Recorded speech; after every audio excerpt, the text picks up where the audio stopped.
A single billionaire finds a poor girl sleeping in the trash. When he hears her story, he falls to his knees crying. Damon Acosta adjusted his cashmere scarf as he exited Lumiere, the most exclusive restaurant downtown. The meal had been excellent, as always, but the company, foreign investors with forced laughter, had left him mentally drained. That was how business worked at his level.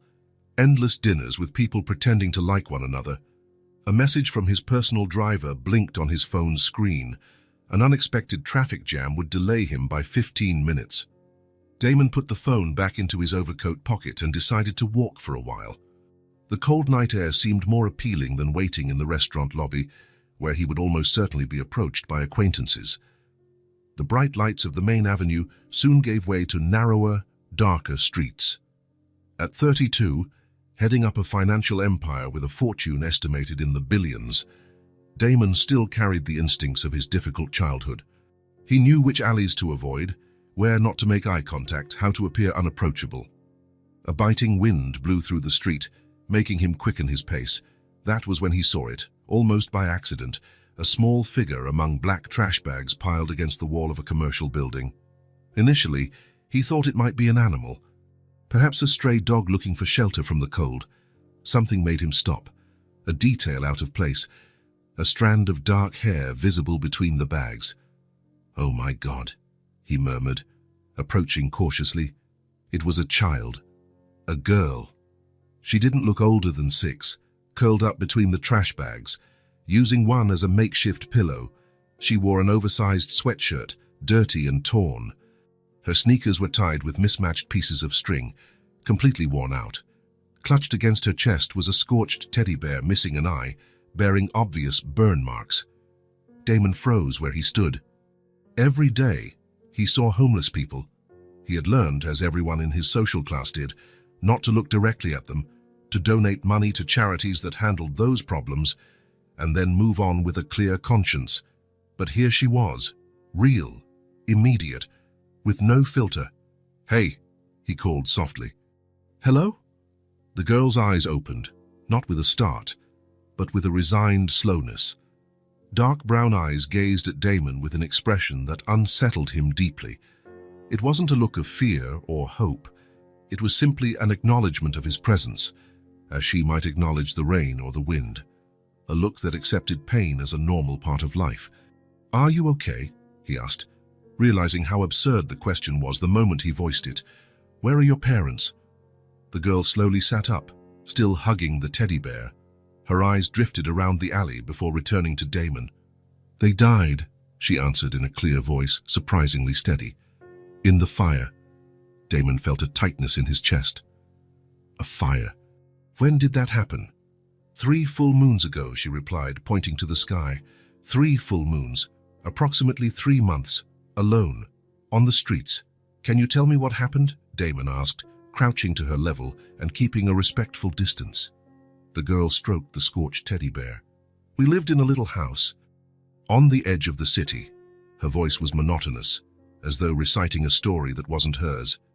"In the poor part, near the old factory." She paused. "The fire started at night. I was sleeping. Dad pulled me out of bed, gave me Mr. Pause, and told me to run to the backyard. Mom was screaming in the kitchen." Her small fingers repeatedly smoothed the scorched ear of the bear. "Dad said he would go get Mom. I waited under the big tree, like we practiced. But the fire got too big. Nobody came out." Damon felt tears forming in his eyes. "How have you been living since then?" he asked, and his voice choked. "On the streets," she answered simply. "I eat whatever I find. Leftover food. Sometimes the people at that restaurant over there leave a sandwich for me." Something broke inside Damon. The child's words hit him with a force that no billion-dollar negotiation, no financial crisis had ever managed. Tears streamed down his face, unbidden and unstoppable. His knees gave way, and he found himself kneeling on the dirty ground of the alley, weeping before a little girl who seemed to accept her fate with a resignation no child should ever know.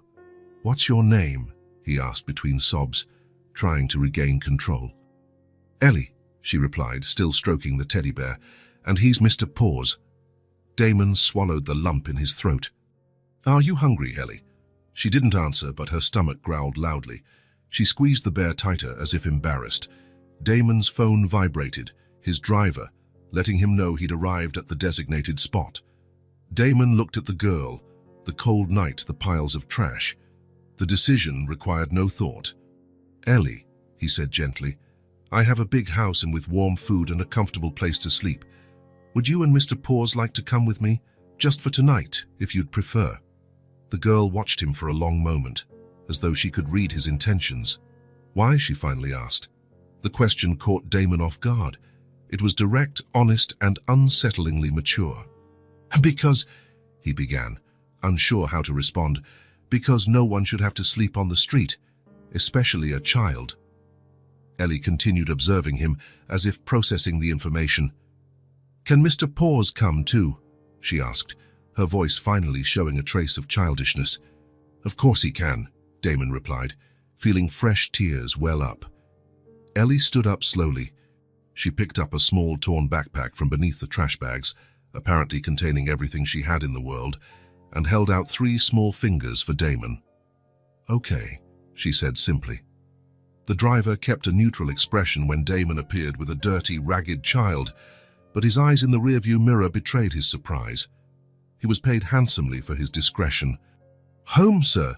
he asked, opening the limousine door. "Yes," Damon replied, helping Ellie inside. The girl looked around the luxurious interior of the car, her eyes widening slightly, the first genuinely childlike reaction she'd shown. "It's like a spaceship," she whispered to the bear, running her hand over the smooth leather seats. During the ride, Ellie remained silent, staring at the city lights through the window. Damon, in turn, couldn't take his eyes off her. He felt he was truly seeing another human being, for the first time in years. The building he lived in occupied an entire block in the most exclusive neighborhood of the city. The duplex penthouse offered a 360-degree view.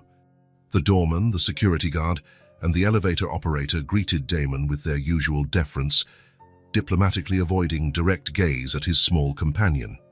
As the private elevator doors opened directly into the apartment's foyer, Ellie finally spoke. "Do you live in the sky?" Damon felt something strange in his chest, a sweet and painful tightening at the same time. "No," he answered gently, "just very high up." The 8,000-square-foot apartment, with its minimalist decor and priceless art, had always been a source of pride for Damon. Now, seeing it through the eyes of that little girl, it seemed cold and artificial. "You must be hungry," he said, guiding Ellie to the kitchen he rarely used. He opened the refrigerator, embarrassed that he didn't know what to offer. There was champagne, caviar, imported cheeses, but nothing that seemed suitable for a child. "What do you like to eat?" he asked. Ellie shrugged. "Anything," she replied. "I'm not picky." Those simple words struck Damon like a new wound. Such a small child shouldn't have learned to be not picky about food. He found pasta, tomato sauce, and grated cheese. He had never cooked in his life, but how hard could it be? While the water boiled, he called his assistant. "Sophia, cancel all my appointments for tomorrow," he said quietly, watching Ellie, who was now placing Mr. Paws on the counter as if he were seated. "All of them. But there's the board meeting and the Japanese investors. No exceptions. And I need you to buy some things for a child. A girl of about 6, clothes, shoes, toys, the basics." The silence on the other end of the line was telling. "A child?" Sophia finally asked. "Yes. And I need everything by morning, as early as possible. Damon, do you have a daughter?" He looked at Ellie, who was now speaking softly to the scorched teddy bear. "No," he replied. "Not yet." Surprisingly, the pasta turned out edible. Ellie ate slowly, taking small, careful bites like someone who had learned to make food last. "There's more if you want," Damon said. Ellie looked at him distrustfully. "Really? Really?" After the meal came bath time. Damon showed her the guest bathroom, larger than many apartments, and explained how the shower worked. "Do you think you can wash yourself?" he asked, uncertain. Ellie nodded. "I've always managed on my own." Another sentence no child should ever have to say. The water ran for a long time. When Ellie finally emerged, wrapped in one of Damon's white t-shirts that fit her like a dress, she was unrecognizable. Her clean face revealed delicate features. Her hair, now visibly brown, fell in damp curls around her shoulders. Mr. Paws looked cleaner, too. "You washed your bear?" Damon asked, surprised. "He was dirty," she replied simply. "We take baths together." Damon led her to the guest bedroom. He prepared the king-size bed, feeling strangely clumsy. "If you need anything during the night, my room is over there, see? The door at the end of the hallway." Ellie nodded, climbing onto the bed with some difficulty. She carefully settled Mr. Paws beside her. "Good night, Ellie," Damon said, heading for the door. "Good night," she replied, already heavy-eyed. "Thanks for the pasta." Damon stood in the doorway long after Ellie had fallen asleep. Watching that small figure lost in the vast bed, her fingers still gripping the teddy bear even in slumber, something had changed, something fundamental. The apartment was still the same. The expensive furniture, the spectacular view, the artificial silence guaranteed by soundproof windows, all unchanged. But Damon was not the same. For the first time in his adult life, perhaps the first time since his own childhood, he felt not the passing annoyance of a failed deal, not the fleeting satisfaction of material success, not the superficial pleasure of brief company. It was something deeper, more genuine, something he didn't know how to name, but instinctively recognized as essential. He remembered the boy he had been, before the money, before the power, before he learned to armor his heart and turn relationships into transactions. That boy would have stopped to help Ellie without hesitation. Sitting in the hallway, Damon cried again, not for what Ellie had lost, but for what he himself had forgotten. And as the sun began to rise over the city, he made a silent promise to the girl sleeping inside and to the boy he had once been. This would be just the first of many nights Ellie would sleep safely. He wouldn't let her go back to the streets, no matter what it took. For the first time in his life, Damon knew with frightening clarity exactly what he wanted. And it wasn't more money, more power, or more recognition. He just wanted to be the kind of person that little girl needed him to be. The sun illuminated the hallway, bathing Damon in its golden light. The house was still the same, but he most certainly was not. The silence of the early morning was broken by a harsh, dry sound. Damon woke immediately, senses on alert. For a moment, he was disoriented in the darkness of his own bedroom, unsure what had disturbed his sleep. Then he heard it again. A cough, small, stifled, as if the person coughing tried to muffle the sound. Ellie. Damon sprang from bed, not bothering with slippers or a robe over his silk pajamas. He hurried down the hallway, guided only by the faint emergency light near the private elevator. The door to the guest room was slightly ajar, just as he had left it a few hours before. He pushed it gently. "Ellie." Another cough, followed by a low moan. Damon turned on the most distant lamp from the bed, letting a soft glow illuminate the room without glaring directly on her. The girl sat in the huge bed, hugging Mr. Paws, her eyes shiny and her face flushed. Even in the dim light, Damon could see beads of sweat on her small forehead. "My throat hurts," she said, her voice raspy. Damon approached and, hesitantly, placed the back of his hand against her forehead. It was hot, very hot. "You have a fever," he noted, feeling a wave of panic he couldn't recall experiencing before. "Not at this level." "Have you felt sick for a while?" Ellie shrugged, a gesture Damon was beginning to recognize as her standard response to many questions. "It gets worse at night," she said simply, which meant it wasn't the first time. She'd likely been feeling ill for days, maybe weeks, sleeping with a fever out in the cold streets. Another wave of coughing shook her fragile body, this time more intense, leaving her gasping. When she finally caught her breath, Ellie looked at Damon with frightened eyes, the first time she had shown genuine fear since he found her. "It hurts to breathe," she confessed. That was all Damon needed to hear. He didn't check the time or worry about the late hour. He simply acted, "We're going to the hospital right now." Ellie clutched Mr. Paws more tightly. "I don't like hospitals," she mumbled, her voice small. "I know," Damon replied, though he had no real way of knowing. "But they'll help you feel better, and I'll be with you the whole time, I promise." He grabbed the nearest blanket and wrapped Ellie in it, creating a protective cocoon around her and the scorched bear. Without a second thought, he lifted her in his arms. She was so light, painfully light. He was already in the hallway, heading for the elevator, when he realized he was still in pajamas, barefoot. It didn't matter. Nothing mattered except getting medical help for Ellie. The private elevator opened directly into the underground garage. The night security guard's eyes widened at the sight of the billionaire barefoot, carrying a child wrapped in a blanket. "Mr. Acosta, is everything—" "My car, now." The guard reacted immediately, opening the door of the black Range Rover parked in the reserved spot. Damon set Ellie carefully in the back seat, making sure the seatbelt protected her without constricting too much. "Which is the closest hospital?" he demanded, taking the wheel himself. "Tell me." "Regional Medical, sir. 3 blocks to the right. Then—" Damon was already speeding up the exit ramp, not bothering with the rest of the directions. He would find the way. He always did. The streets were almost empty at that hour, so they arrived at the ER in under 10 minutes. Damon parked haphazardly near the entrance, unconcerned about possible tickets. Carrying Ellie inside, he headed straight for the triage desk. He hesitated for a fraction of a second. "This little girl needs immediate care. She has a high fever and trouble breathing."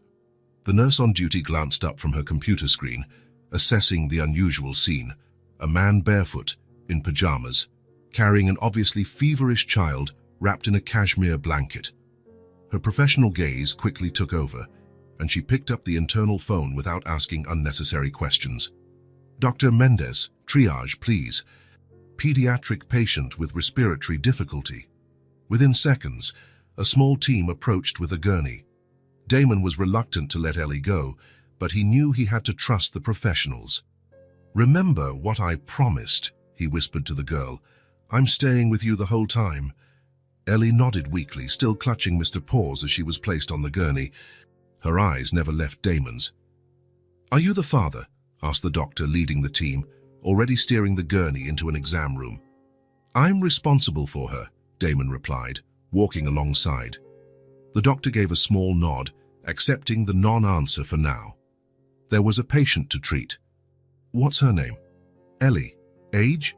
"Approximately 6 years old." "Any known allergies?" Damon felt his chest tighten. "I don't know."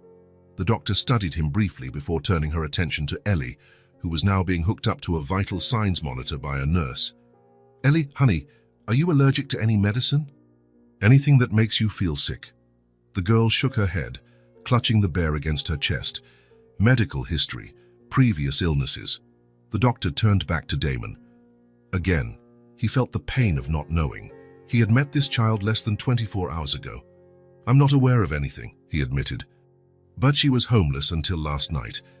The doctor's expression shifted subtly, a mix of professional understanding and that controlled compassion good physicians develop.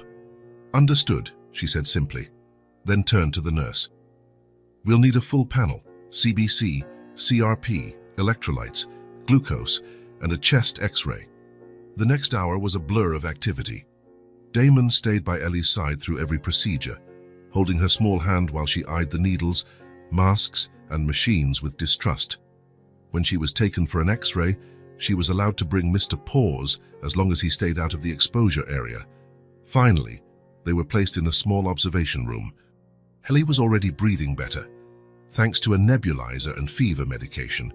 She was drowsy but fought sleep, as if afraid everything would vanish if she closed her eyes. The doctor returned, now joined by an older man who introduced himself as Dr. Torres, the on-call pediatrician. Both examined a chart of results. Dr. Torres looked inquiringly at Damon. "Acosta, Damon Acosta." A brief flicker of recognition crossed the doctor's face, quickly replaced by professional neutrality. "Mr. Acosta, we need to talk about Ellie's condition. We can do that right here. Or would you prefer somewhere more private?" Damon glanced at Ellie, who was now struggling to keep her eyes open. "Here is fine. I promise not to leave her." The doctor nodded, quietly approving the decision.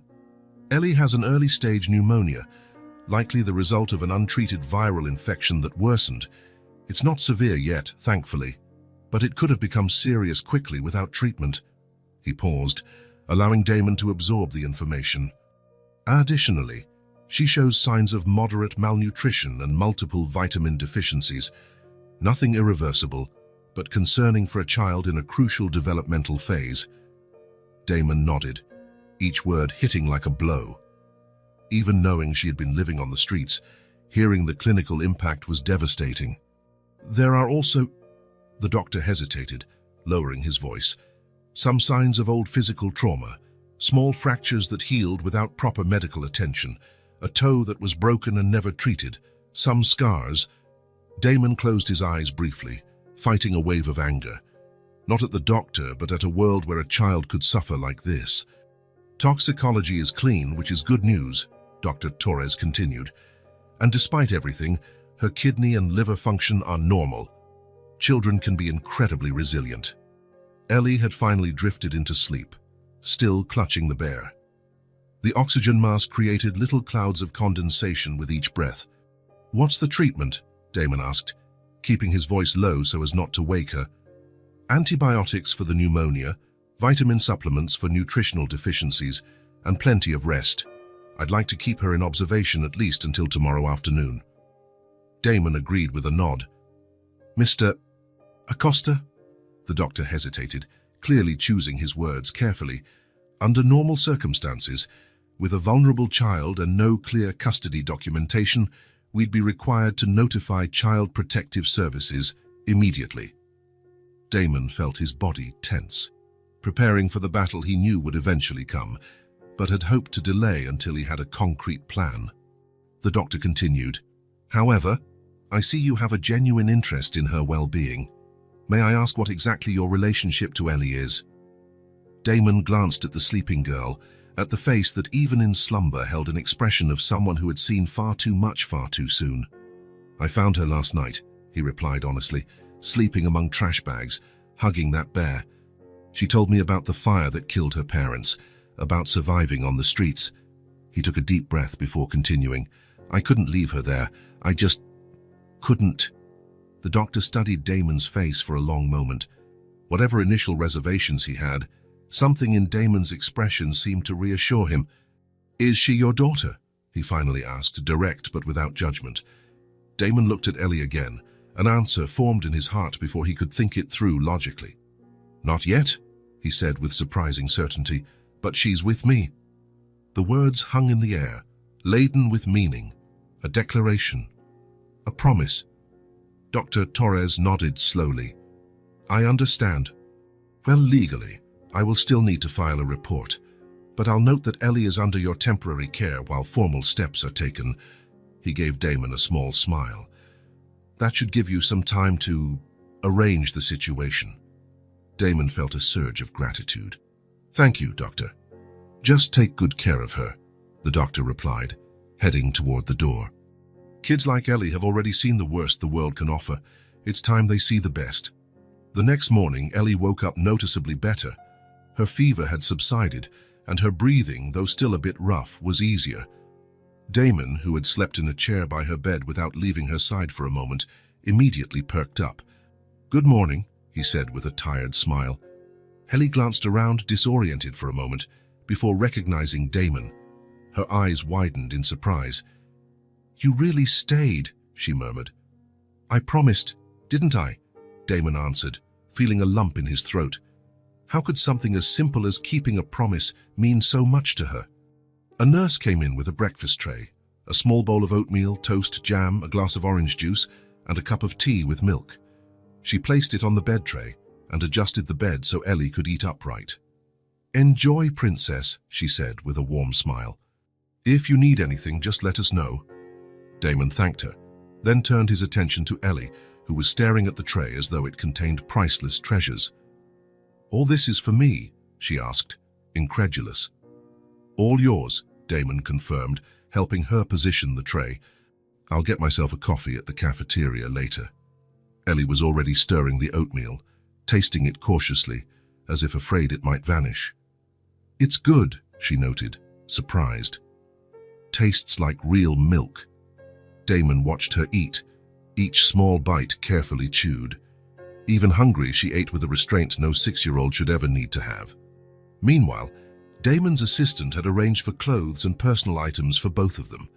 A company security officer had dropped everything off at the hospital reception early that morning.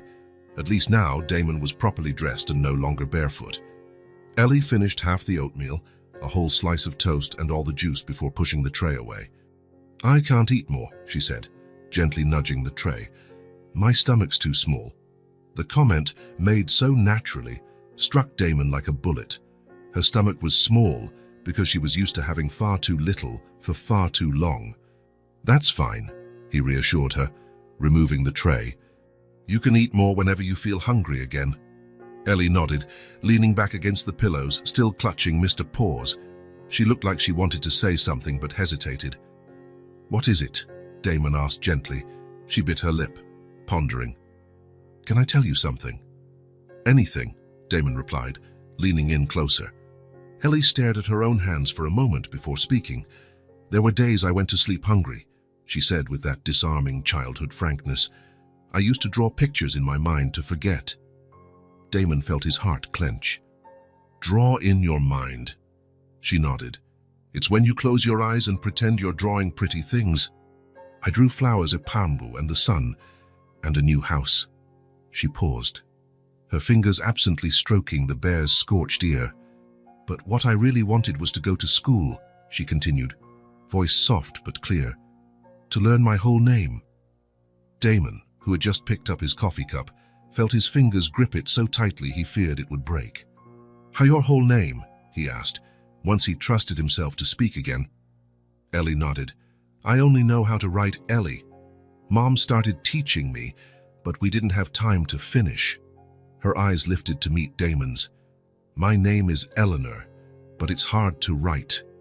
Eleanor, a little girl with such an elegant name, sleeping among trash bags. Her words echoed in Damon's mind. Harder, more real, more impactful than any advice he'd ever heard in billion-dollar boardrooms, more meaningful than any motivational speech costing thousands of dollars. A child who drew in her mind to forget hunger, who dreamt not of toys or treats, but of something as basic as learning to write her own name. At that moment, any residual doubt Damon might have harbored vanished completely. He hadn't simply decided to help Ellie.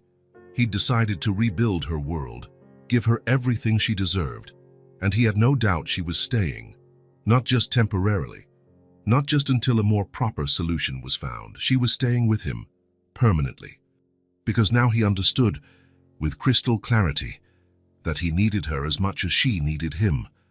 In the quiet of the hospital room, as Ellie drifted back to sleep, safe and medicated, Damon made another silent vow. Eleanor, her full name, her entire name, would be the first of many lessons, and he would stand by her every step of the way. Later that morning, the department store was opened exclusively for them. Damon had insisted. He didn't want Ellie exposed to crowds, nor did he want to turn the experience into a spectacle for curious onlookers who might recognize the billionaire with a child. Ellie, recently discharged from the hospital, still coughed occasionally. Her small body needed time to recover its strength. Damon, meanwhile, juggled urgent video calls with his unwavering dedication to the girl who had changed his world in just a few days. "What do you think of this?" he asked, holding up a navy blue dress with little white stars embroidered on it. Ellie observed the piece with cautious interest, touching the fabric as if testing its reality. Her fingers traced the embroidered stars with silent reverence. The next 2 hours were a discovery for both of them. Damon had never helped a child pick out clothes. Ellie had never had the chance to try on new clothes, much less choose what she actually liked. At first, she accepted everything without protest. Damon had to watch her carefully to see what genuinely appealed to her, an extra sparkle in her eyes, a slight smile, fingers lingering over a particular fabric. "We don't have to buy everything," he said gently, realizing how large their pile of chosen items had grown. "Only what you really like." That was when Ellie finally gathered the courage to speak up. "Can I pick one thing I really, really want?" "Of course," Damon replied. "What is it?"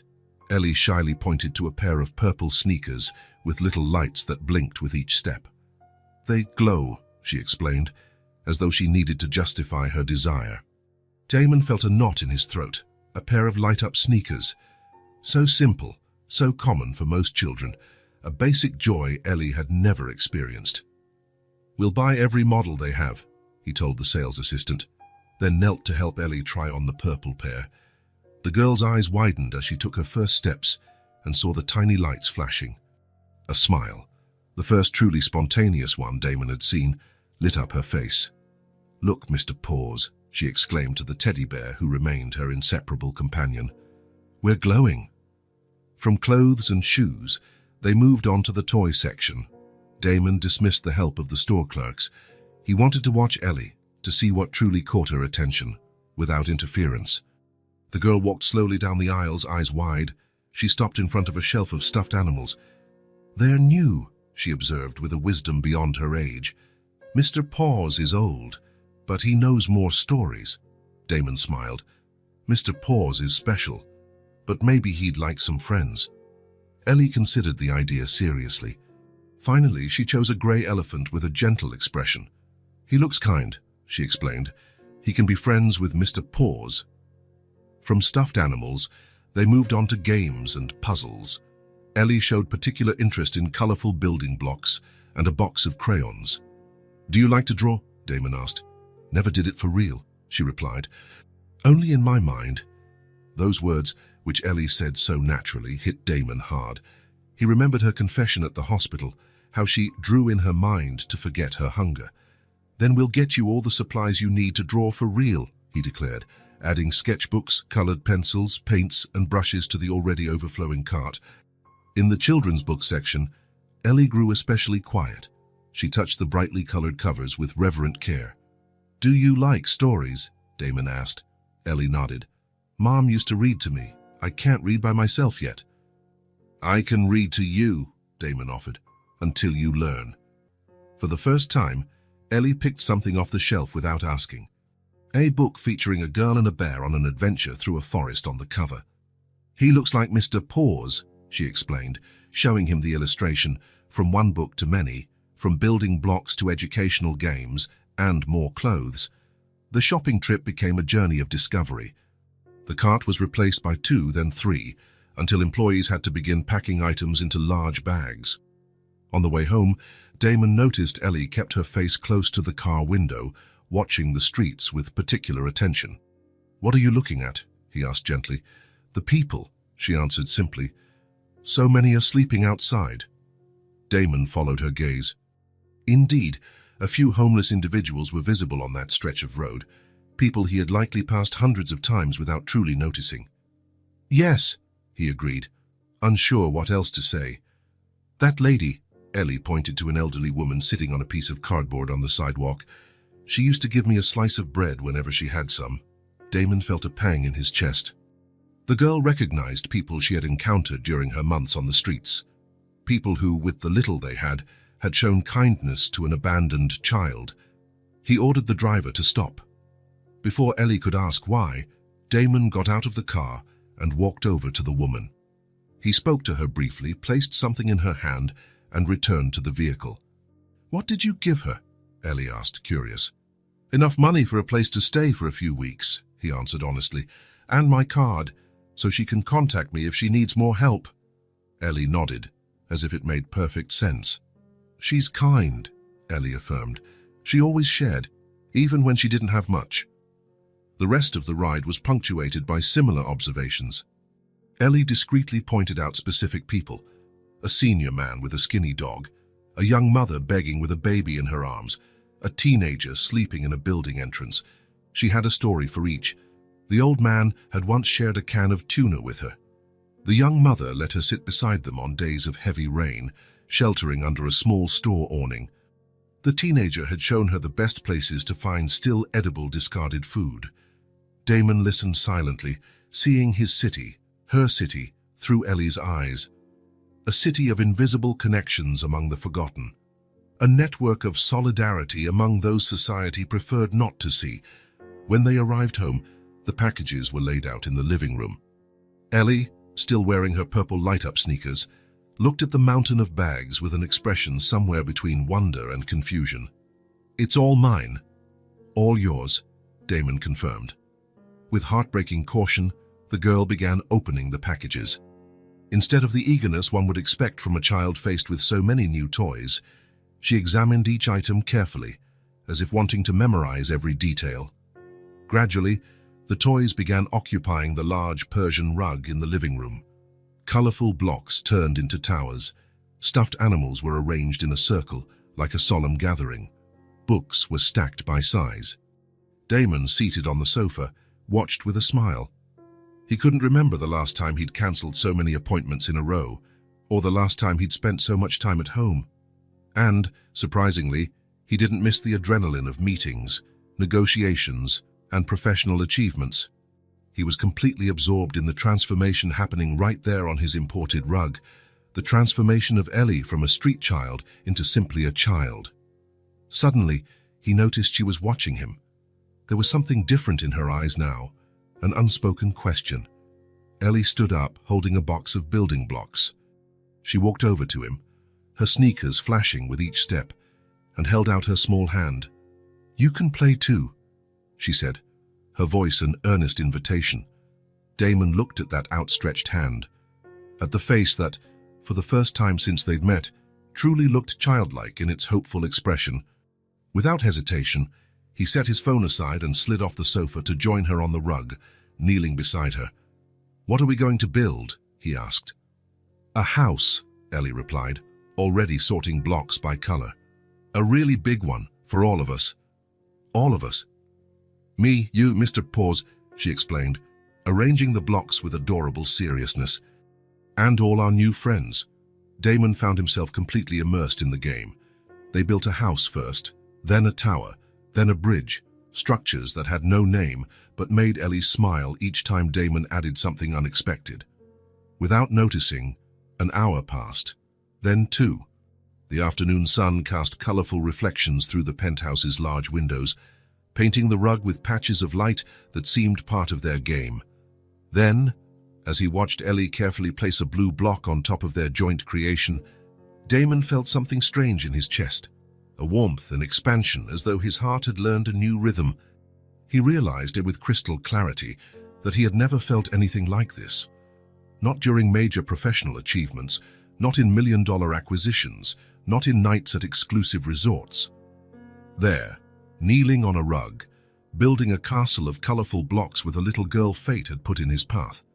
Damon finally understood. Genuine affection lives in the simple things.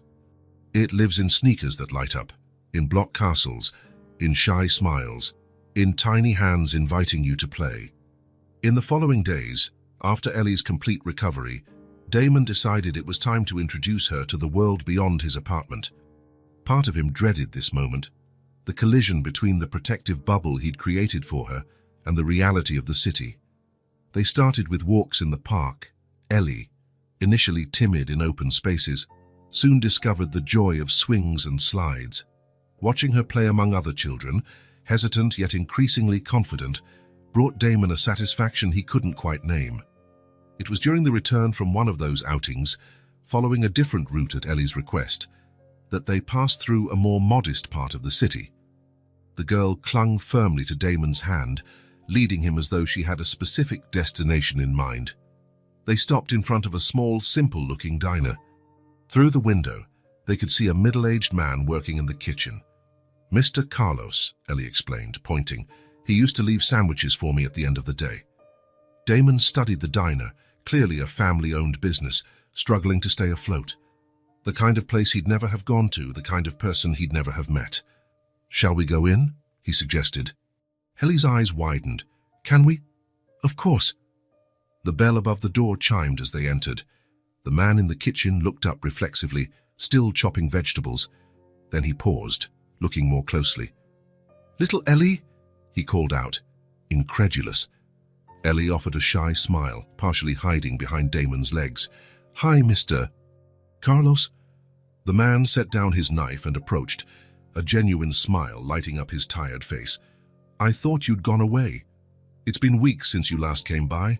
I was worried." Damon felt a knot in his throat. This stranger, this man barely making it with his small diner, had worried about Ellie, had noticed her absence. "She's with me now," Damon spoke up, extending his hand. "I'm Damon Acosta."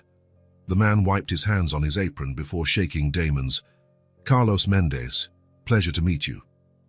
Over the next 20 minutes, Damon listened as Carlos recounted how he always left a wrapped sandwich near the dumpster behind the diner, in a specific spot where Ellie could find it. How sometimes he'd include fruit or chocolate. How on nights of heavy rain, he pretended not to see her sleeping under the small covered area by the back entrance. Before leaving, Damon insisted on paying for a year's worth of lunches for needy children in the area, meals Carlos already provided whenever he could, but that he could now offer daily without hurting his business. It was just the first of many similar encounters. In the following weeks, guided by Ellie, Damon discovered a city he'd never really seen. The fruit stand lady, who sometimes let a piece of fruit fall so Ellie could pick it up. The doorman of a commercial building who let her use the staff restroom. Small acts of kindness, simple gestures of humanity. An invisible network of support that had kept Ellie alive when all official systems failed her. And with each encounter, each story, Damon felt himself changing. It was as though layers of indifference cultivated over years of privilege were being peeled away one by one. The homeless people he used to overlook now had faces, names, stories. The poor neighborhoods he once saw merely as statistics in reports were now real communities, full of people struggling, surviving, caring for one another. One afternoon, as they headed back from another eye-opening stroll, they passed a group of people sleeping under a bridge. Ellie squeezed Damon's hand. "She's new," Ellie whispered, pointing to a young woman curled up in a corner away from the others. "She wasn't here before." Damon looked at the woman. She couldn't have been older than 20. She was shivering, even though it wasn't particularly cold. "How do you know she's new?" "She's scared," Ellie explained, with that sharp perception of street dynamics. "She hasn't learned yet." Before, Damon would have walked right past, would have thought, "Not my problem. It's the government's problem, or the charities, or anyone's but mine." Now he stopped. He truly looked at the woman, and he thought, this could have been Ellie. In another world, in different circumstances, it could be Ellie there, alone, shivering. "Wait here a moment," he said, approaching the woman. The conversation was brief. She was pregnant. She had fled an abusive relationship. She had nowhere to go. With a few phone calls, Damon secured her a spot in a shelter, specializing in helping women facing domestic violence. He arranged transportation, ensured she got medical care for her pregnancy. When he returned to Ellie, he found her watching calmly. "You helped," she observed, not as a question but as a statement. "Yes," Damon replied. "I tried." Ellie nodded, satisfied, then took his hand again as they continued on their way. On the drive home, Damon realized something fundamental had changed within him. The city, with all its injustices and inequalities, was no longer just a distant backdrop he passed through in a bulletproof car. Now, everything felt like his responsibility. Every vulnerable person, every child without access to education, every family without a decent home, they were all part of a new moral equation in his life. Because any of them, absolutely any, could have been Ellie. And Ellie, in just a few weeks, had become everything. Damon woke with a start, unsure what had interrupted his sleep. He blinked into the darkness of his room, trying to figure out what had awakened him. The digital clock by his bed read 3:17 a.m. For a moment, he thought he'd been dreaming. A nightmare, perhaps, the kind that fades upon waking, leaving only unease. He was about to roll over and go back to sleep when he heard it. A scream, high-pitched, desperate. "Ellie!" He leapt out of bed as if shocked, not bothering with slippers. In seconds, he was running down the hallway toward the girls' room, guided only by the faint emergency light near the elevator. Another scream cut through the quiet of the night.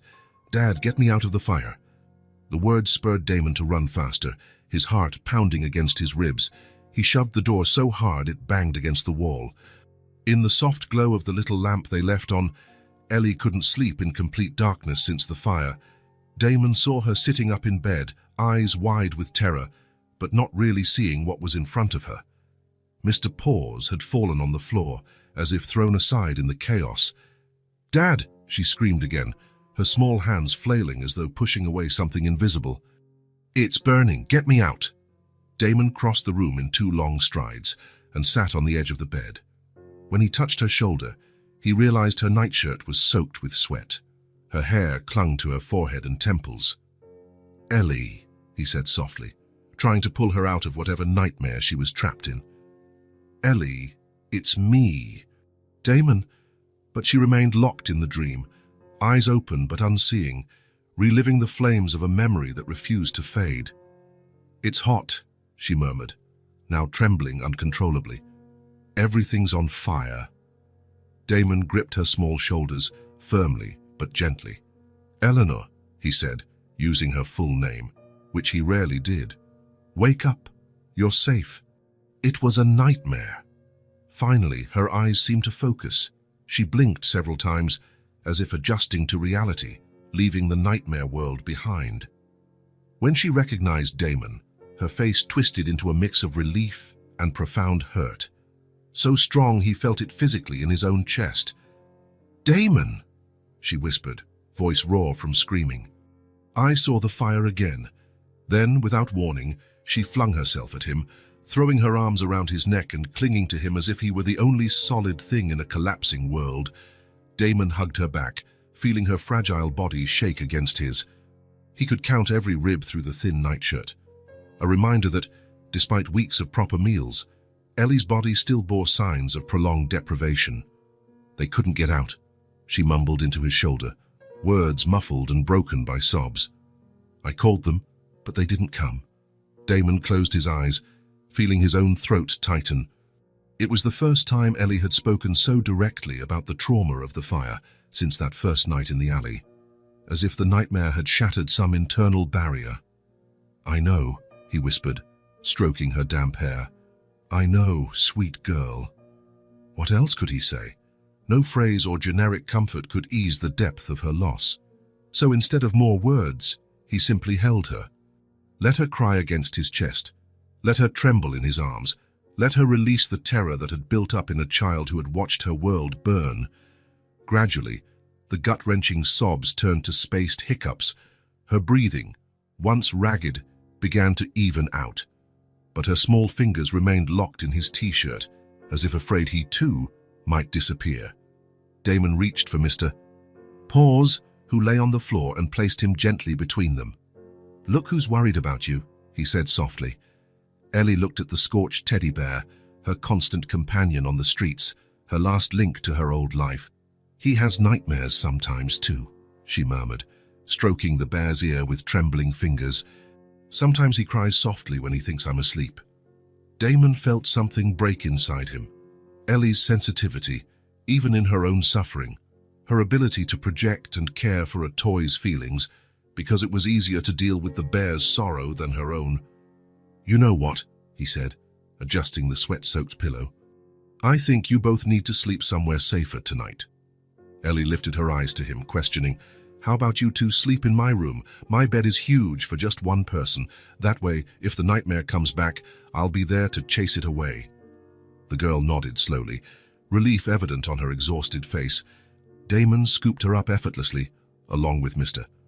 Paws and her favorite blanket, a soft light blue one she had personally picked out at the store. Ellie rested her head on his shoulder, eyes heavy with exhaustion and emotion.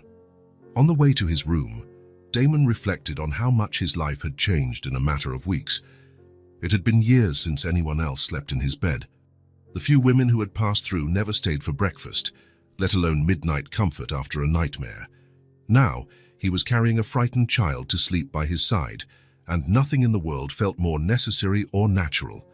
He laid Ellie down on the right side of the king-size bed, set Mr. Paws beside her, and pulled the covers gently over her. "I'm going to get you a glass of water," he said, realizing she was likely dehydrated after so much crying. But when he started to pull away, her small hand grasped his fingers with surprising strength. "Don't go," she whispered, fear returning to her eyes. "Stay here." Damon hesitated only a second before giving in. He sat on the edge of the bed and held her hand in his. "You're safe.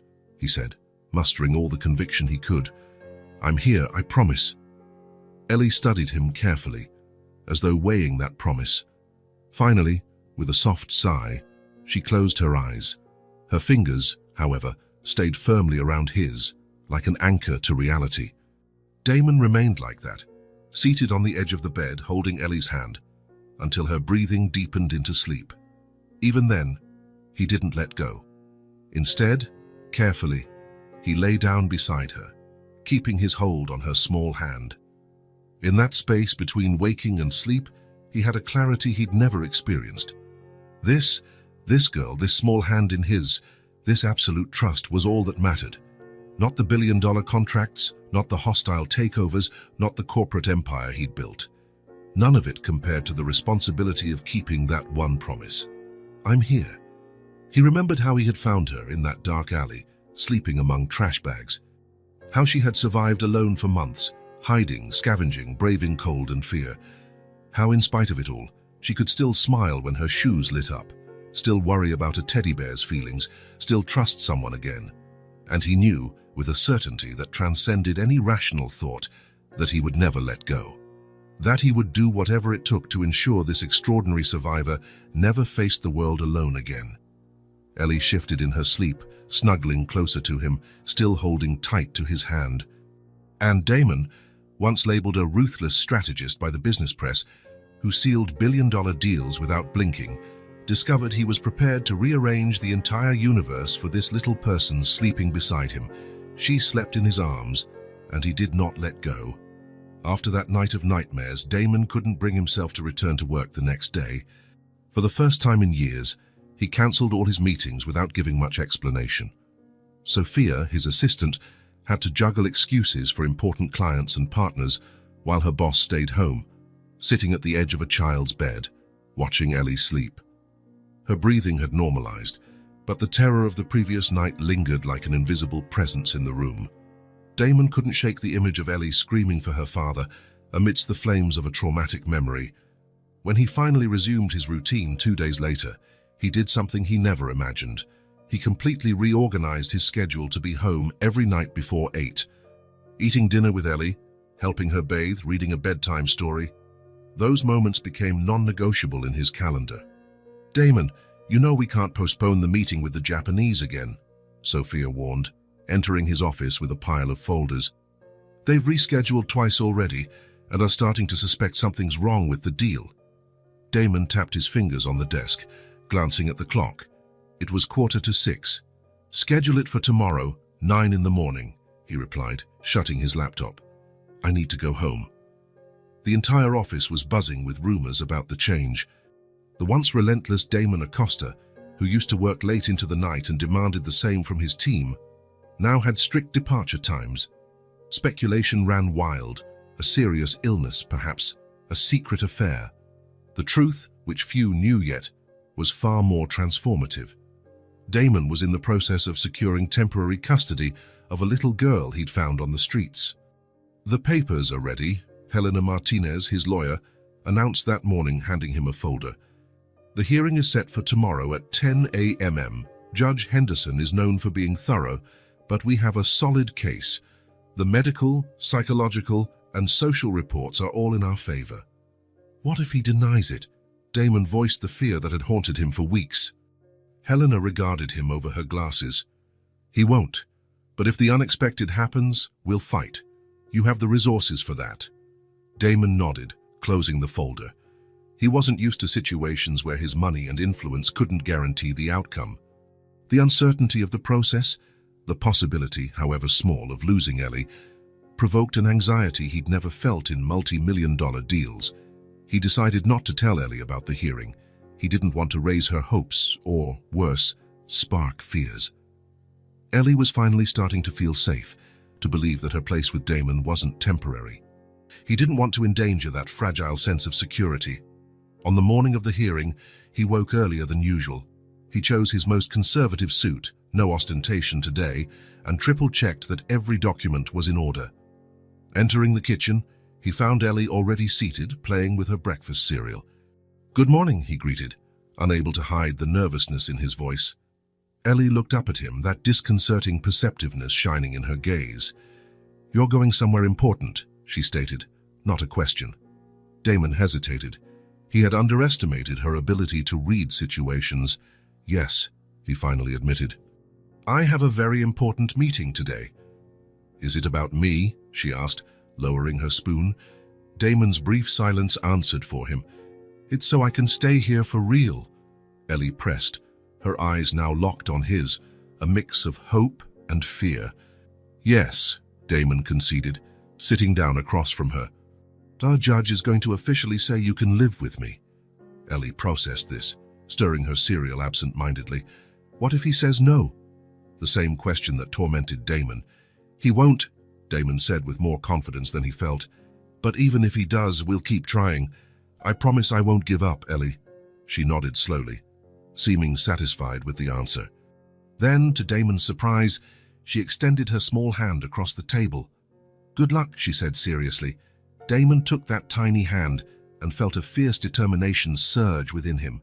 He would fight the entire system if needed. The hearing turned out to be surprisingly brief. Judge Henderson, a stern-looking man with grey hair, asked direct questions and carefully reviewed the reports. He listened to the social workers, the psychologist working with Ellie, and Damon himself. "Mr.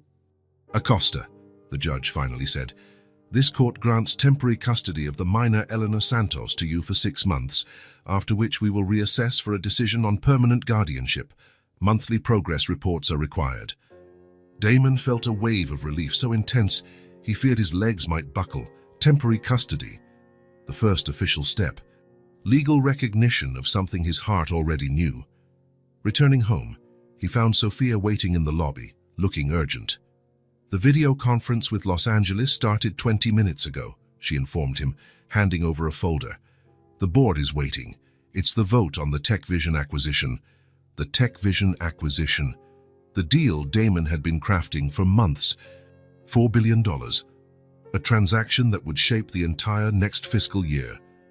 "I'm on my way," he replied automatically, taking the folder. He rode the elevator up to the penthouse, finding Ellie in the living room, drawing.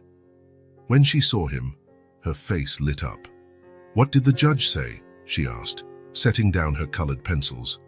"He said yes," Damon smiled. "You stay with me." Ellie's smile, once so rare, now becoming more frequent, spread across her face, but it soon grew serious again. "You have to work now?" she asked, noticing the folder in his hands. "Yes, I have a very important meeting," Damon explained. "Lisa, your babysitter, will stay with you." Ellie nodded, returning to her drawing with a resigned acceptance unbefitting such a young child.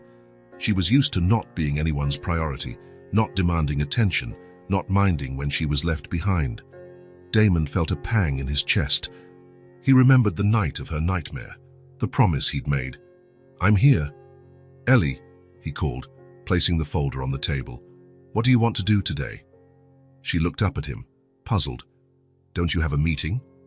"I do, but—" He hesitated, then asked, "Do you want me to stay with you today?" Ellie's eyes widened for a moment, caution soon returning. "Can you stay with me today?" she asked, voice small, testing this new possibility as if she didn't quite believe it. Damon glanced at the folder containing months of work, at the phone vibrating with urgency, at the corporate empire demanding his constant presence. Then he looked at Ellie, at the eyes that had seen the worst of the world, yet still held the capacity to trust. At the tiny hands gripping colored pencils like they were treasures. "Yes," he said, with a certainty that surprised him. "I can stay with you today." He called Sophia. "Cancel the video conference. Tell the board to vote without me or reschedule for next week." "Damon, this is TechVision. You've worked on this. I know exactly what it is," he interrupted softly. "And I know the company will survive without me for a day. Today I have something more important." He hung up and put the phone on silent. "So where do we go?" Ellie asked, still seeming unsure. "Anywhere you want," Damon answered. This is our day. They spent the afternoon at the park, ate burgers at a humble diner, something Damon hadn't done in decades, visited the zoo, and finished the day watching the sunset from a bench by the lake. As Ellie fed breadcrumbs to the ducks, her face bathed in the setting sun's glow. Damon glanced quickly at his phone. Dozens of missed calls, urgent emails. A postponed vote, dipping stock prices. At any other time in his life, this would have been considered a disastrous day. But watching Ellie, peaceful as she fed the ducks, Damon knew he had made the right choice. Emails could wait. Meetings would be rescheduled. Stocks would recover. This moment would not come again. As he mentally reorganized his life, his commitments, his priorities, Damon realized a fundamental truth. Being a father wasn't just about providing shelter, food, and safety. It was about learning to choose heart over spreadsheets, love over logic, the present moment over strategic planning. And for the first time, he understood why this wasn't a sacrifice, it was a privilege. The idea took shape in Damon's mind during his walks with Ellie around the city. The girl, now more confident by his side, began pointing out places and people who had been part of her street life. "That's where Mr. John sleeps," she'd explain, pointing to a gap between two commercial buildings. "He shared his cardboard with me when it got really cold." Or, "The flower lady let me stay near her stand when it rained a lot. She said I scared away thieves." Each story revealed an invisible network of solidarity, small gestures that kept Ellie alive during those months of abandonment. People who, despite having little on, still shared what they had. After one of these walks, Damon spent the entire night awake, planning. By dawn, he had the outline of a project in mind. "I want to buy the old textile factory building on Palmer Street," he announced to Eduardo Villas, his COO, the next day.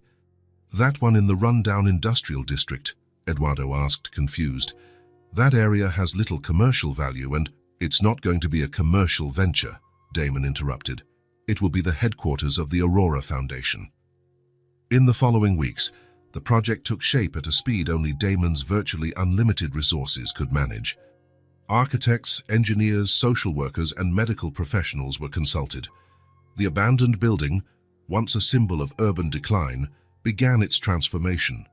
The foundation will provide temporary shelter with individual and family rooms, 3 daily meals, basic medical care, legal assistance, and job training programs, Damon explained to the hired team. "I want it to be a place of dignity, not just charity." Word spread quickly that the reclusive billionaire Damon Acosta was investing a fortune in a social project. The same journalists who had once speculated about his personal life now questioned his sudden philanthropic interest. Damon ignored the questions, the speculation, the interview requests. To him, the foundation wasn't a PR stunt or a way to appease his conscience. It was a natural extension of the transformation Ellie had sparked within him. At home, he talked to Ellie about the project, showing her the plans in ways she could understand. "It'll be a place where people can take a shower and sleep in real beds?" she asked, studying the architectural models with bright eyes. "Yes, and also get medical care, learn new job skills, solve paperwork issues," Damon explained. "A place to start over." Ellie nodded thoughtfully. Like Mr. John, he could go there. "He has a dog."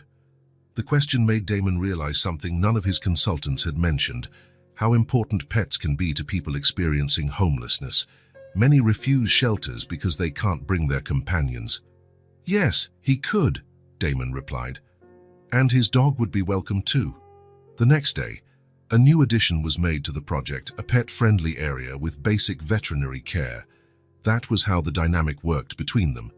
Ellie, with her direct experience and unique perspective, identified needs that experts with years of study overlooked. And Damon, with his resources, turned those observations into tangible solutions. When the architectural designs were finalized, Damon brought home the final blueprints to show Ellie. They sat at the dining room table, where she spent hours drawing, a therapeutic activity for her. "What do you think?" he asked, laying out the colorful plans. Ellie studied them attentively, her small fingers tracing the outlines of the planned spaces.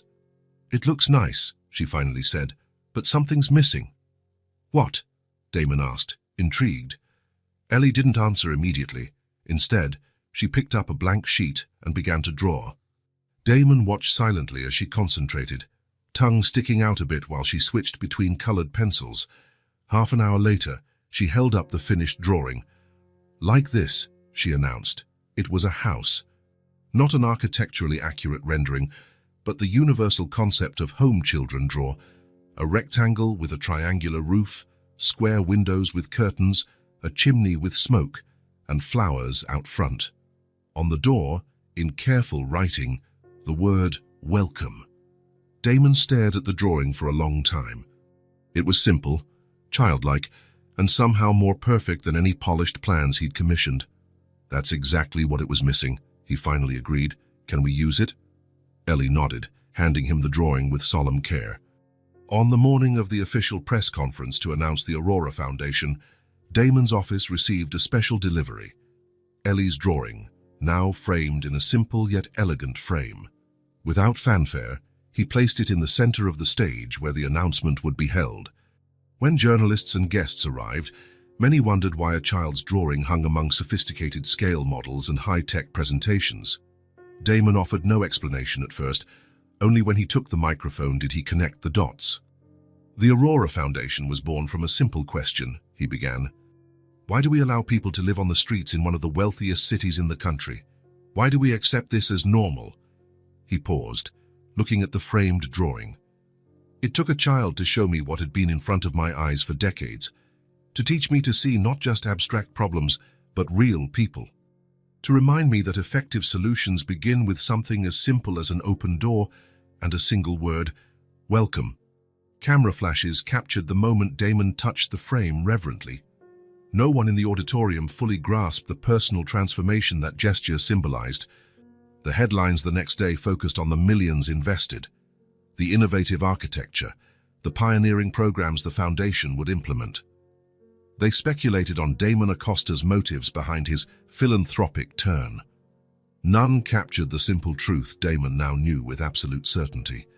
The Aurora Foundation hadn't been born out of guilt, charity, or a corporate strategy. It wasn't born of statistics or studies on social inequality.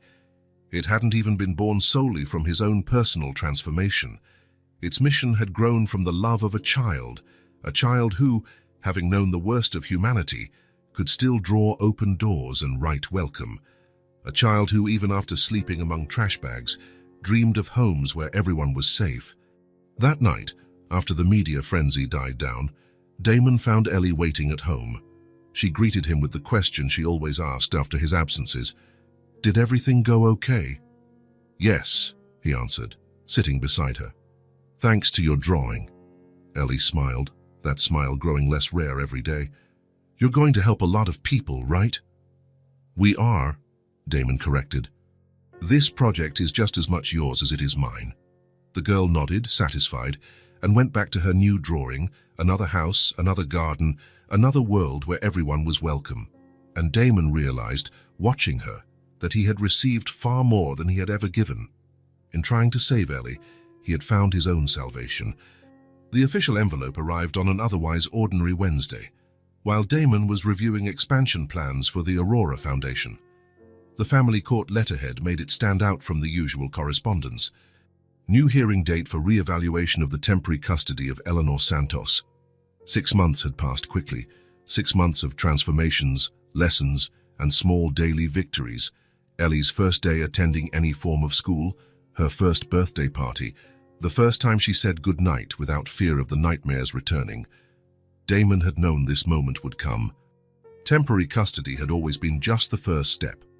Now the system wanted to see if he was suitable as Ellie's permanent guardian and, potentially, her adoptive father.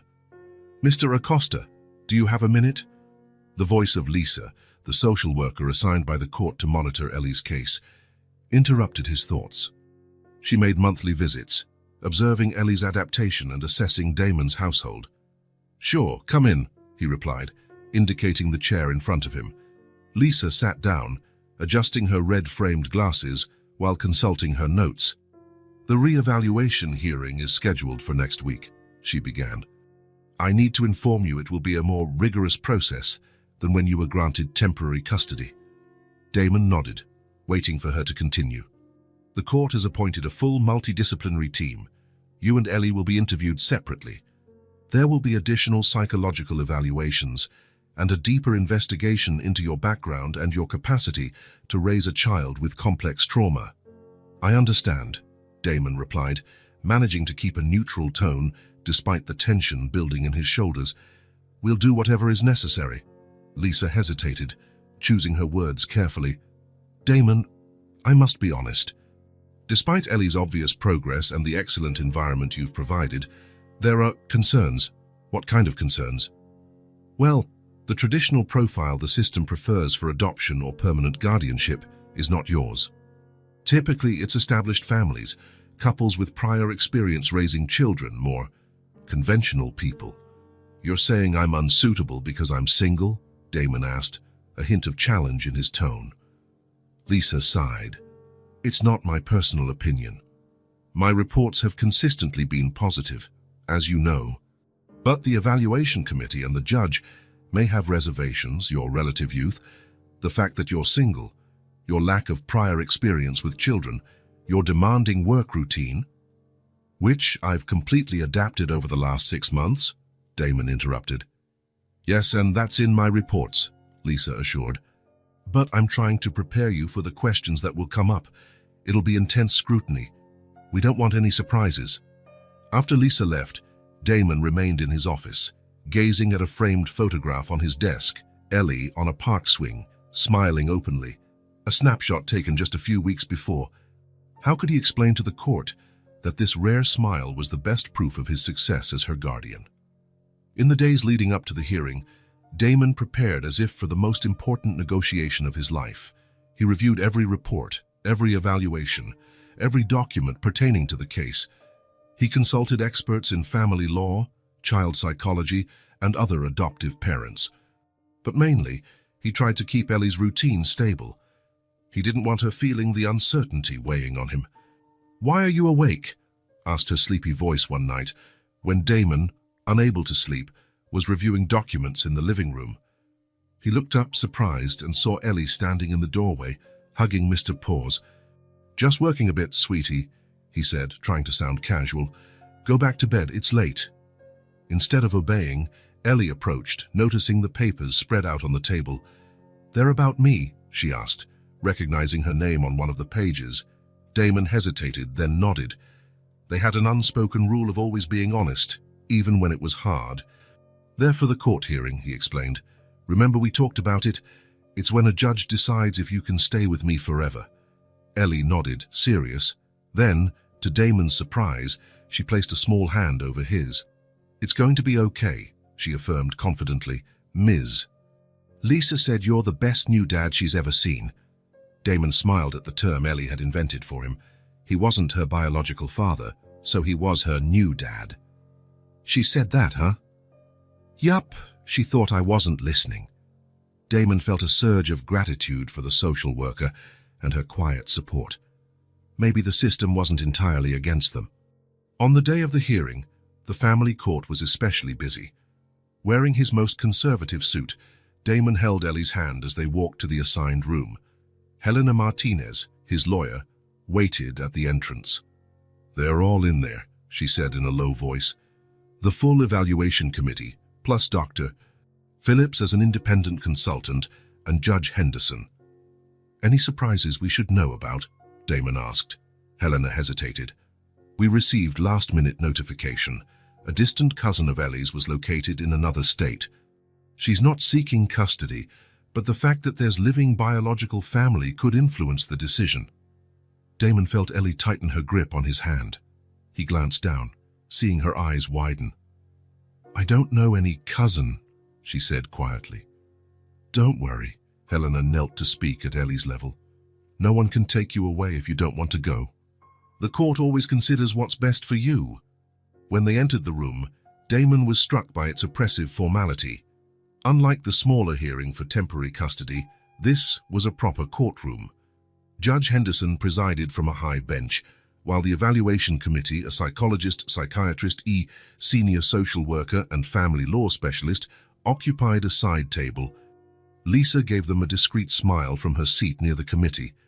Following protocol, Ellie was gently guided to a separate room by a child psychologist. There, she would undergo her own interview away from the pressure of Damon's presence. "It'll be fine," he whispered to her, bending down for a quick hug before she left. "Just say what you feel, like we practiced." Ellie nodded bravely, though her lower lip quivered slightly. With Ellie out of the room, the real interrogation began. "Mr. Acosta," began Dr. Rivera, the committee's psychiatrist, "over the past 6 months, you have provided a stable environment for Eleanor, and reports show significant progress in her development. However, we have concerns about the sustainability of this arrangement." "What concerns, Doctor?" Damon asked, striving for respect in his tone, despite the rising tension. "You're a single, relatively young man with no prior experience with children and a highly demanding career," she explained. "Eleanor has complex emotional needs stemming from severe trauma. Her recovery will require years of consistency, patience, and emotional availability." Another committee member, Dr. Marcus, a psychologist specializing in childhood trauma, leaned forward. "Mr. Acosta, do you realize what it truly means to raise a child with Ellie's history of trauma? Behavioral difficulties can manifest unpredictably in the coming years. Nightmares, regression, attachment issues, possible academic problems. The initial phase you've experienced could be the easiest." The word easiest made Damon clench his fists under the table. Nothing in the last 6 months had been easy. The sleepless nights after nightmares, the seemingly inexplicable crying spells, the moments Ellie withdrew completely, reliving terrors she could barely name. Then he remembered the other moments. Her first genuine laugh, the first time she let him braid her hair, the day she ran into his arms after school, instead of waiting timidly for him to approach. Damon took a deep breath and looked squarely at the committee. "I don't know everything," he admitted, surprising even his lawyer with his candor. "I'm not naive enough to think I fully understand what Ellie went through or what she'll still face, but I do know what she means to me." He paused, gathering his thoughts. "When I found Ellie, I was a different man. Someone who measured worth in numbers, who saw people as statistics. Because of her, I changed everything. My routine, my priorities, my worldview. I learned to be patient when I never was. I learned to listen when I always preferred to speak. I learned to put someone else first, for the first time in my life." Judge Henderson, who had been quietly observing, gestured for him to continue. "Mr. Acosta, we understand you've formed a bond with the child, but this court must consider her long-term best interests. How do you plan to balance your demanding career with Eleanor's ongoing needs?" "I've completely reorganized my company to prioritize Ellie," Damon replied. "I've delegated responsibilities, cut down on travel, implemented remote work so I can be available. I created the Aurora Foundation, inspired by her, and now we run our social projects together. She comes with me, shares ideas, learns about helping others." Helena stepped in, providing concrete details. "My client reduced his workload by 60%, instituted remote work 3 days a week, and transferred 40% of his executive responsibilities to ensure he's available for Eleanor." The hearing lasted nearly 2 hours. Every aspect of Damon's life was scrutinized: his childhood, past relationships, physical and mental health, finances, educational plans for Ellie, strategies for handling her trauma. When Ellie returned, escorted by the psychologist, she looked tired but calm. She held a new drawing in her hands. "Eleanor was very participative in our interview," the psychologist explained. "She expressed herself mainly through drawings, as is her habit. She asked to show this one to the court." Judge Henderson gestured for the drawing to be handed to him. He examined it for a moment, then passed it to the committee. Damon caught a brief glimpse of it, a picture of Ellie and him holding hands outside the home they now shared. Above them, a large, smiling sun. In the corner, Mr. Paws looking on. "Eleanor," the judge addressed the girl gently, "would you like to say anything to the court?" Ellie looked from Damon to the judge, then to the committee. Her voice was small but firm. "I want to stay with Damon. He promised he wouldn't leave me, and he never breaks his promises."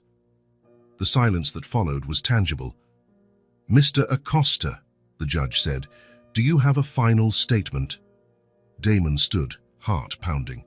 He had prepared a careful speech with Helena, supported by data and verifiable commitments. But looking at Ellie, at her trusting, hopeful eyes, he knew no scripted statement would suffice. This wasn't about calculated arguments. He reached into his jacket and pulled out a small folder. From it, he took some of Ellie's drawings from the past months, the earliest ones just hesitant scribbles, the latest, more detailed pictures of them in the park. "Your Honor, members of the committee," he began, his voice more earnest than he'd ever used in a courtroom. "I could list all the changes I've made, all the resources I can offer, all the guarantees I can provide. But the simplest truth is this." He paused, meeting the judge's gaze. "She saw me when I no longer saw anyone. When I walked through the world blind to others' suffering, she made me stop and look. She taught me how to love, to pause, to care." Damon handed the drawings to the judge, who studied them intently. "I never planned to be a father. It wasn't in my vision of success, but she chose me that night out of all the people who passed by that alley. And I won't let go." His voice wavered on the final sentence, cracking under the emotion he tried to contain. "These drawings show our journey, from a girl who barely trusted enough to hold 3 of my fingers, to the child who now runs to meet me at the end of the day. I'm not perfect. I'm learning every day. But I promise to keep learning, adapting and growing for her." The silence was profound. Even Helena seemed surprised by the raw emotion in Damon's statement, normally so composed. Judge Henderson examined the drawings a moment longer, then set them down carefully. "This court will consider all evidence presented today, as well as expert reports and Eleanor's interview," he announced formally. "Given the complexity of the case and the need to thoroughly review every aspect, I'm reserving my decision for a new hearing in 1 week." As the judge left and the committee members gathered their materials, Damon felt the weight of uncertainty settle over him. 1 week of waiting, 1 week of doubts. Ellie approached and took his hand naturally. "So you spoke so nice," she said simply. Damon managed a smile despite his apprehension. "I just told the truth." As they left the room, Lisa drew near discreetly. "That was good testimony," she whispered. "The drawings, that was a brilliant touch. It's the purest evidence you could offer." "It wasn't calculated," Damon admitted. "They're the only documents that really matter to me." Lisa nodded, understanding. "The committee is rigorous but fair, and Judge Henderson, formal as he may be, prioritizes the child's well-being over conventions. But the outcome is still uncertain," Damon said, voicing the fear consuming him. "Yes," Lisa agreed, as honest as always. "But if you want my personal opinion, in 6 years on this job, I've never seen such a positive transformation in both child and adult. That counts for a lot." Leaving the courthouse, Damon looked at Ellie walking beside him, her small hand firmly in his. He noticed how she now walked with her head held high, how her steps were more confident, how she no longer flinched at every unexpected noise. Whatever the final decision, that transformation was real, and it was worth fighting the entire system for. The week leading up to Judge Henderson's final decision was the longest in Damon's life. Every phone call made his heart skip. Every new email raised hopes, then dashed them when it wasn't news from the court. By day, he maintained a facade of calm for Ellie's sake. By night, when she slept, he allowed himself to consider the unthinkable. What if he lost? On the eve of the final hearing, his lawyer, Helena Martinez, called. "I just spoke to the judge's clerk," she said, barely containing excitement. "I can't confirm anything officially, Damon, but I think you should prepare a celebration for tomorrow." Damon felt a wave of hope, but refused to embrace it fully. Years of corporate negotiations had taught him that nothing was certain until the final signature. The next morning, he helped Ellie into her favorite dress, blue with small embroidered butterflies. Mr. Paws wore a makeshift bow tie of matching ribbon. The drive to the courthouse was quiet. Damon struggled with his anxiety, while Ellie gazed out the window, absent-mindedly stroking the bear's scorched ear, a gesture she made when nervous. The courtroom felt less intimidating this time. Maybe because they knew the layout, or maybe because Lisa had arranged for them to arrive early and get comfortable. When Judge Henderson entered, everyone stood. He scanned the room briefly before his gaze settled on Ellie and Damon. After the opening formalities and the reading of final reports, The judge cleared his throat and began his verdict. As stated by child welfare guidelines, this court must always prioritize the best interest of the child. We have thoroughly evaluated the environment provided by Mr. Acosta, the progress Eleanor has shown, the emotional bonds formed, and the stability of this arrangement. The judge paused, adjusting his glasses. It's true that Mr. Acosta does not fit the conventional profile favored by the system. However, this court cannot ignore the substantial evidence of Eleanor's significant improvement under his care, physically, emotionally, socially, and academically. Damon felt Ellie squeeze his hand so tightly it almost hurt. Therefore, it is the decision of this court to grant permanent guardianship of Eleanor Santos to Mr. Damon Acosta, with a favorable recommendation to begin full adoption proceedings should both parties wish to pursue it. The words hung in the air for a moment. Permanent guardianship, legal confirmation of what his heart had known for months. Beside him, Ellie looked confused by the legal terminology. "What happened?" she whispered. Damon knelt to her level, tears already welling in his eyes. "It means you're staying with me. Forever, if you want." Ellie's face lit up, and then something rare and precious happened. A smile that started small and grew until it took over her whole face, until it reached her eyes, until it became a laugh that filled the formal courtroom. Ignoring protocol, she threw her arms around Damon's neck. "Forever," she repeated, as a statement of fact. After wrapping up paperwork and exchanging congratulations, they left the courthouse. But instead of heading straight home, Damon took an unexpected turn. "We have an important appointment now," he said as he drove. "What appointment?" Ellie asked curiously. "One we've postponed while waiting for the judge's decision," Damon replied with a mysterious smile. "It's a surprise." 20 minutes later, they parked in front of a traditional uniform shop.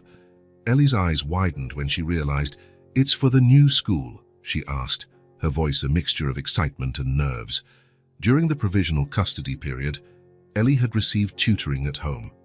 The decision not to immediately enroll her in a formal school was recommended by psychologists to help her adapt and catch up academically.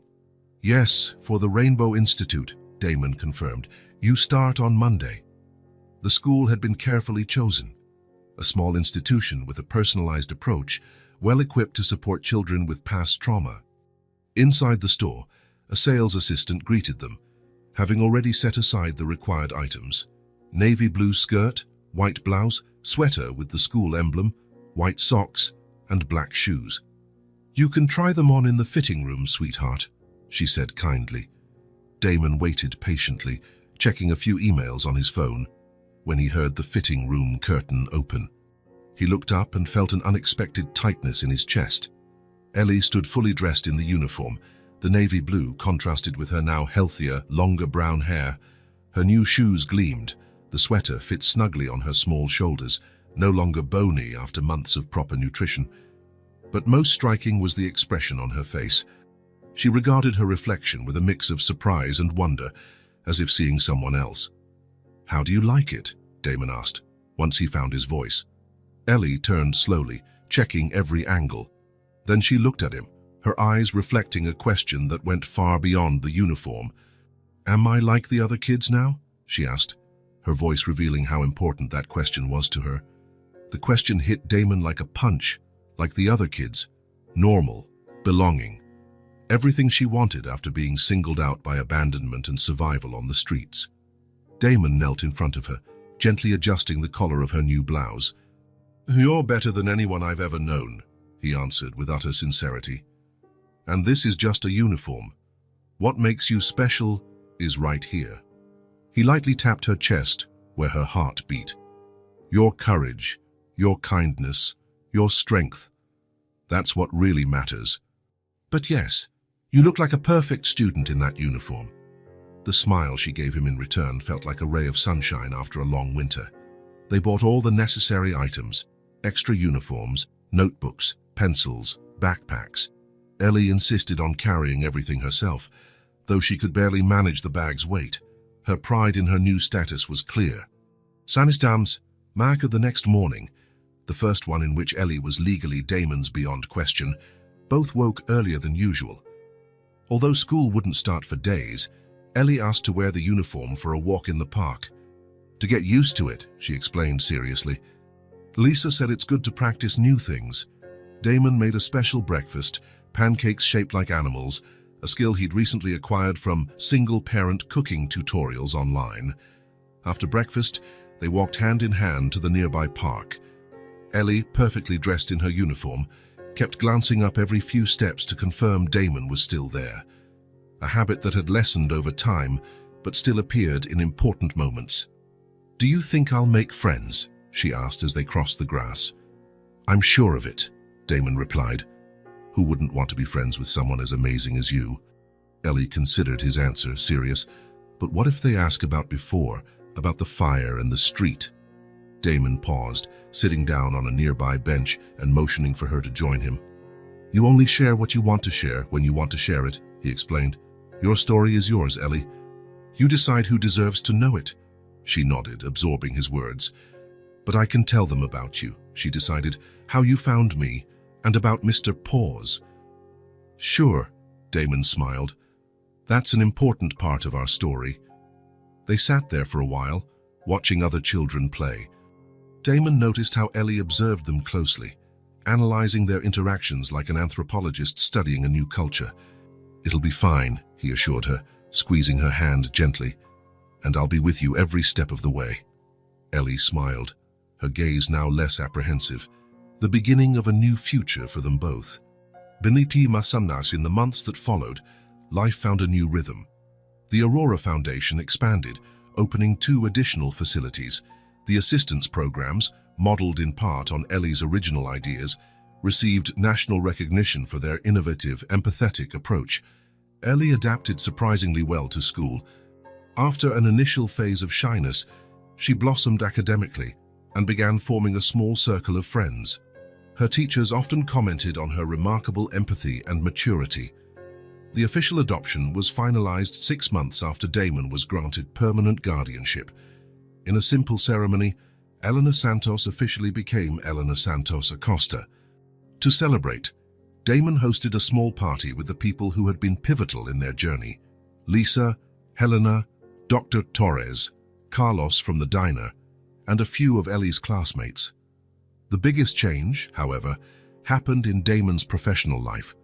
Gradually, he delegated more, cut back on non-essential projects, and reshaped his schedule to be present in Ellie's daily life, helping with homework, attending school recitals, or simply spending a Sunday afternoon doing puzzles.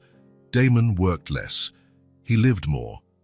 On a random Tuesday, returning from a meeting at the foundation, he found Ellie focused on the living room table, surrounded by colored pencils. She was fully absorbed in a drawing, her tongue sticking out slightly in concentration. "What are you drawing?" he asked, setting his briefcase on the sofa. "It's a surprise." "You can't look until I'm done." Damon respected her wish, occupying himself in the kitchen preparing dinner. When Ellie finally called him over, she proudly presented her creation. It was very different from her early drawings. The lines were more confident, the proportions more realistic. It showed Damon and Ellie sitting on a park bench, the same bench where they had talked about school. Above them, a big yellow sun smiled down, towering trees offered partial shade, and at the top of the page, in careful child's handwriting, a single word: home. "It's to hang in the living room," she explained. "So everyone who visits can see it." Damon looked at the drawing, feeling that familiar pressure in his chest, not pain, but a fullness that sometimes felt too big to contain. "It's perfect," he said, voice thick with emotion. "We'll put it in a frame." That night, after reading Ellie a bedtime story and tucking her in, Damon lingered by her door, watching her. The room, once impersonal, now overflowed with personality. Posters, books, drawings, a growing collection of stuffed animals, though none as treasured as Mr. Paws. Later, sitting alone in the quiet living room, he looked at the newly framed drawing. Home.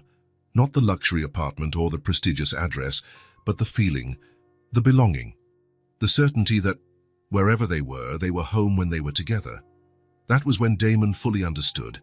Ellie was the daughter he never knew he wanted, and the best decision he had ever made in his life. Looking back at the man he had been before that night in the alley, Damon barely recognized him.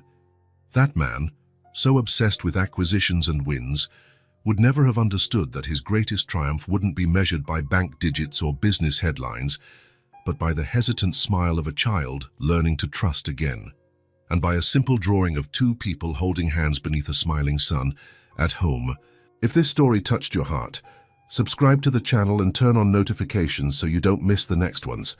Leave a like because it helps this story get recommended to more people. See you in the next story.